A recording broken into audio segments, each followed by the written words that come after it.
حضرت سیدنا امام ابو مالک فرماتے میں غریب کا بیٹا تھا اور میری 6-7 بہنیں، میں اکیلا بھائی تھا۔ آپ فرماتے میرے ابا جی فوت ہو گئے، میری امی پکڑ کے مجھے ایک دھوبی کی دکان پہ لے گئی، کہنے لگی اسے کپڑے دھونے کا طریقہ بتا دے، یہ بھی ایک چھوٹی سی لانڈری کی دکان کھول لے گا، میری بیٹیوں کا پیٹ پالے گا۔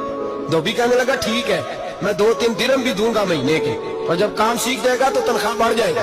امام ابو مالک رحمت اللہ علیہ فرماتے ہیں میں بہنوں کے لیے روزی کمانے نکلا، میں غربت کے عالم میں نکلا، رستے میں امام اعظم کا مدرسہ تھا، فرماتے میں وہاں چمکتے چہرے دیکھتا، لیکن اپنی غربت کو دیکھ کے میں آگے بڑھ جاتا، پریشان ہوتا کہ میں کیسے علم حاصل کروں گا۔ آپ فرماتے امام صاحب مجھے اکثر دیکھتے، ایک دن امام اعظم باہر نکلے، مجھے کھڑے ہوئے دیکھا تو قریب بلایا، سینے سے لگایا، ماتھا چوما، کیا نام ہے؟ میں نے کہا ابو مالک میرا نام ہے۔ کہا تمہیں پڑھنے کا شوق ہے؟ کہا بڑا شوق ہے۔ کہنے لگے چل آ جا پڑھا کر، آ جا مدرسے میں پڑھا کر۔ کہتے میں سارا دن وہاں پڑھتا، گھر سے کام کرنے آتا، سارا دن